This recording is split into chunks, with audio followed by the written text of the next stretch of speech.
Bloody steak knives aren't balanced properly for throwing. My hat's off to you, though, Miss Marceau.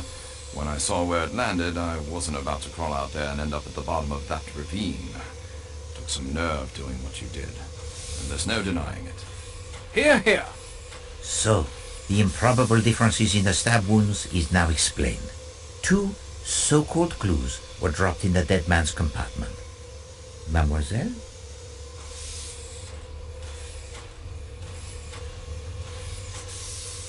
That isn't the correct item. I am The pipe cleaner, incriminating Colonel Arbuthnot, who had one of the strongest alibis and whose connection to the Armstrong family was probably the hardest to prove. And the second clue found in the room, mademoiselle? That isn't what...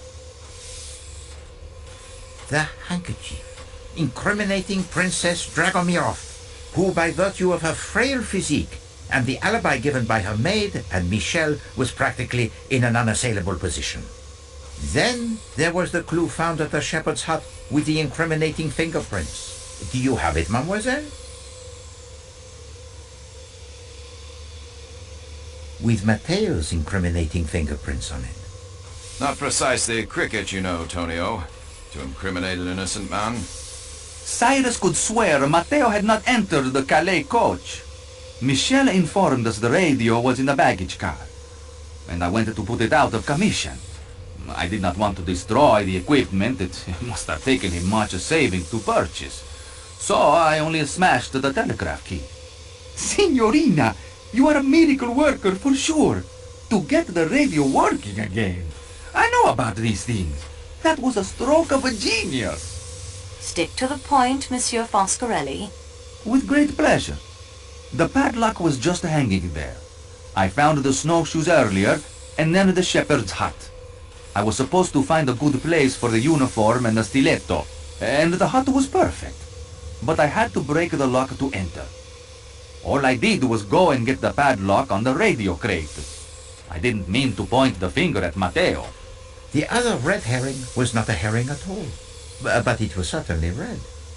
Mademoiselle? And then to put it in my valise was not a nice trick. The kimono is mine, monsieur. And mademoiselle, I had no intention of trying to incriminate you.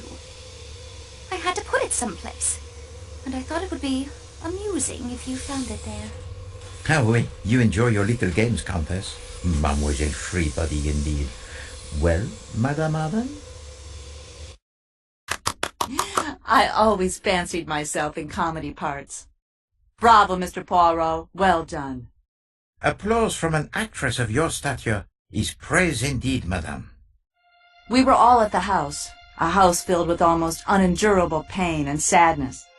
The Perkinson brothers were dead, but Cassetti had got clean away. We decided then and there that the sentence of death that Cassetti had escaped would be carried out. Little did we know how many years would pass, how many false leads Mr. Hardman would track down before Cassetti would be found. Whatever country my work took me to, no matter how tough the case, I always saved plenty of time to try and pick up the trail. But he kept on the move. Brazil, Mexico, most of Europe. Ratchet was only the last of a string of aliases. Then Mr. Michel wrote to me. It was he who, quite by accident, had recognized Cassetti traveling aboard the Istanbul to Calais train. When we learned the man, now calling himself Ratchet, frequently traveled to the Middle East aboard the train, we knew we could have some control of the scene of our planned execution. It took months, but in time Ratchet hired both Hector and Masterman. One of us would have been enough. Two were better. Hector handled all of Ratchet's travel arrangements. With Michel's help, passage was booked on the same train he would be using to return from his latest excursion to the Orient. The rest you seem to know. Oui, madame. Indeed, the rest Poirot knows. But I don't understand. You've uncovered everything. We know we did it. How can there be another solution? Simplicity itself. There is among you one who is not who he pretends to be.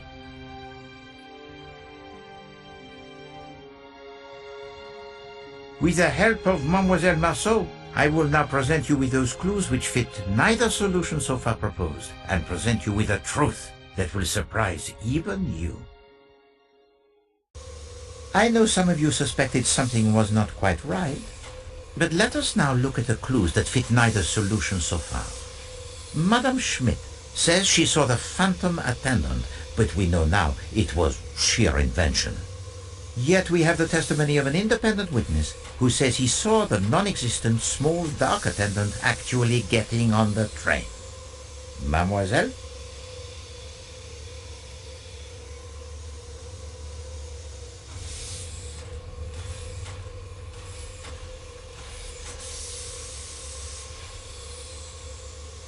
The engineer.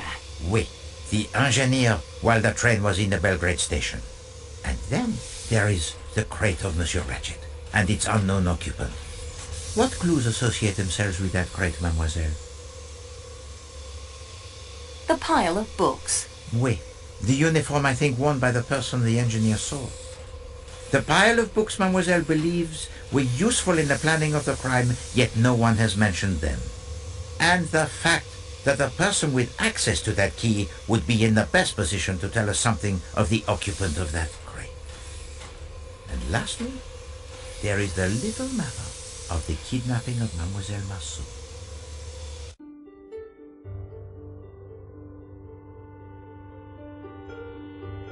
The what? Monsieur Foscarelli. I would not harm the signorina. It is why we are all here, to punish the kidnapper. She's right, Poirot. How can you think any of us would resort to kidnapping after all we've been through? As you can see, Monsieur Parkinson, we have pieced together much of your story. Only the reasons remain, and I leave those to you. What did you call him? He called him Parkinson. That is my name. Robert Perkinson. Silence! At once! You will obey me in this and listen to what Monsieur Perkinson has to say. You owe to Poirot that, I think. Please understand. I know how you must hate me.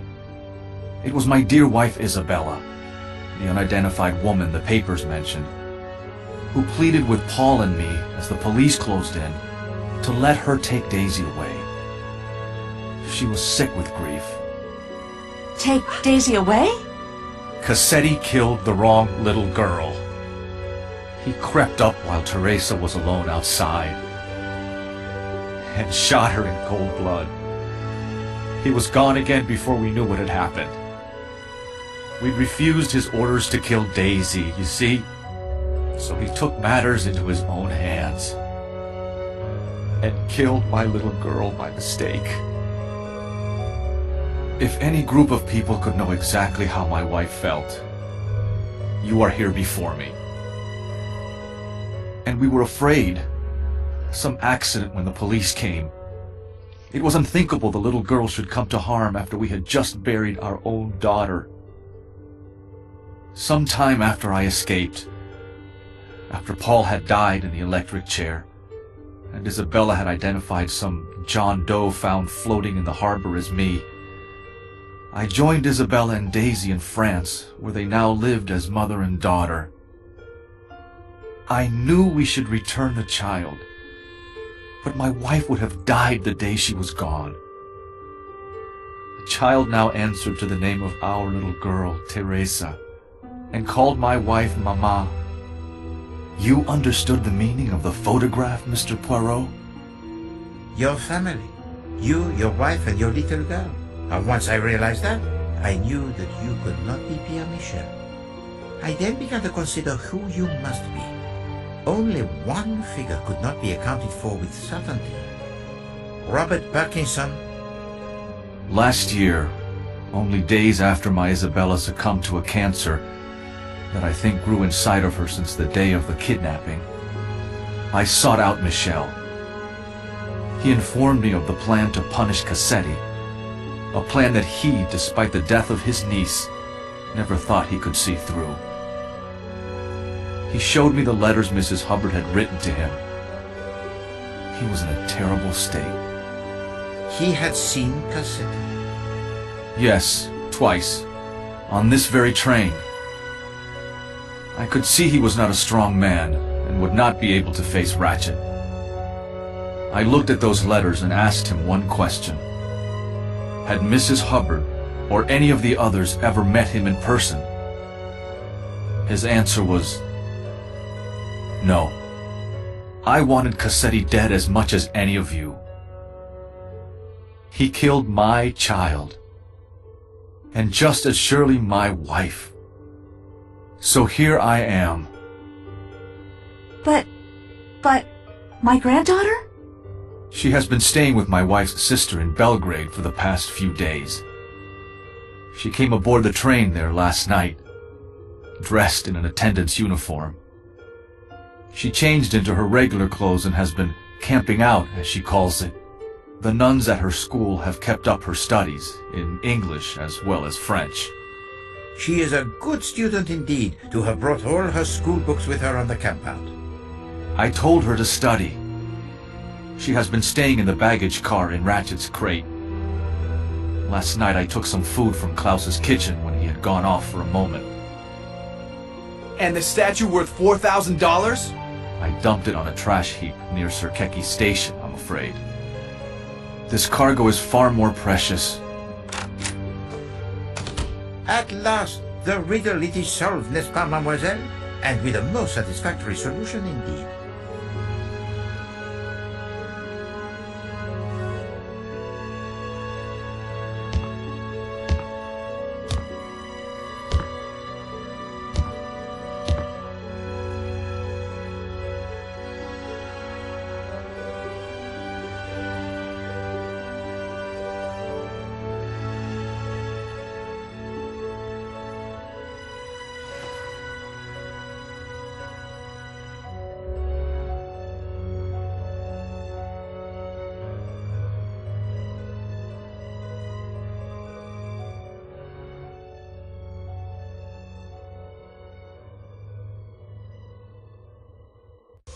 Mademoiselle Marceau, while they enjoy this brief moment before you render your final decision, let us, you and I, see whether you are up to the challenge that Poirot presented to you when our investigation began.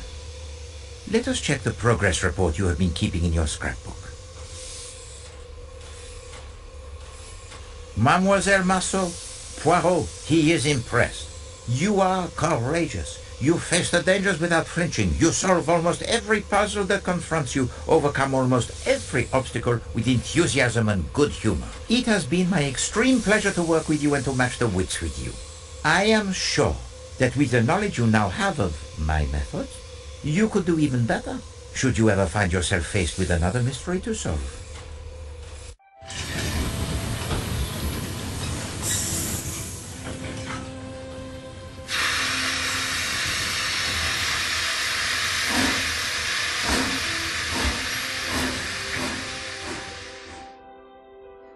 You are the representative of the train company, Mademoiselle Marceau. You have been instrumental in assembling the evidence that pointed to the solutions I have now shared. And you have been ill-used. I am truly sorry, mademoiselle. I left you all of your belongings in that box, except the one I needed back, the key to the security room. You now know why. My precious cargo had to eat. You have proven to be most ingenious. Twice you almost discovered my secret passenger. I left the parasol for you to discover. I had no doubt you would free yourself. If not, I would have found an anonymous way to inform someone of your whereabouts. I understand why you did it. As Monsieur Parkinson so rightly observes, you have proven your grey cells to be almost equal to those of Hercule Poirot. So, what do you say, Mademoiselle Marceau? Which solution shall we present to the Yugoslavian police in Broad? Silence, s'il vous plaît. It is now time to hear what Mademoiselle Marceau has decided.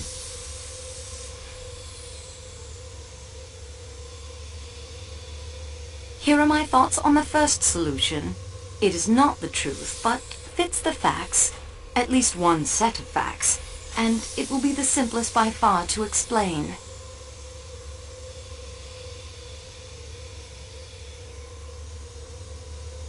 My opinion of the second solution is this. It is at least most of the truth, as much as 12 people in this car knew. They are self-confessed murderers, and yet, no, that word is wrong. Justice was done here. Of a kind, perhaps not the justice I would have preferred. In that, I agree with Colonel Arbuthnot. But still, can there be anyone, knowing Ratchet and knowing these people as well as I now do after only a few hours, who can't see the rightness of their cause? These are my feelings about the third solution. It is the whole truth. More heartache than even these 12 people knew. And it must stop somewhere, mustn't it? There are lives to build and rebuild here. I think of Greta's words on her postcard, and of the family that had one last day in the sun at Coney Island before the storm engulfed them. I think they all, including Monsieur Perkinson, deserve a chance in the sun again. Therefore, it is my belief, Monsieur Poirot, the first theory you put forward was the correct one. An unknown enemy of Monsieur Ratchet, whom the murdered man feared, sneaked aboard the train disguised as an attendant and is responsible for the murder. Unfortunately, he is still at large, or lies frozen in a snowbank somewhere awaiting the spring thaw. I suggest that is the solution we offer to the Yugoslavian police when we arrive in Broad. Dr. Constantine? Even if I did not owe you and Mademoiselle Marceau so much, I have learned to leave such matters to those best qualified to decide. I, of course, accept Mademoiselle Marceau's decision. Why? Exactly. Yeah, that's my view. What did I tell you? Yes, thank you. Monsieur Poirot, your ankle! It feels much better. And Poirot? He has been cooped up in his room far too long. He has the need of some fresh air.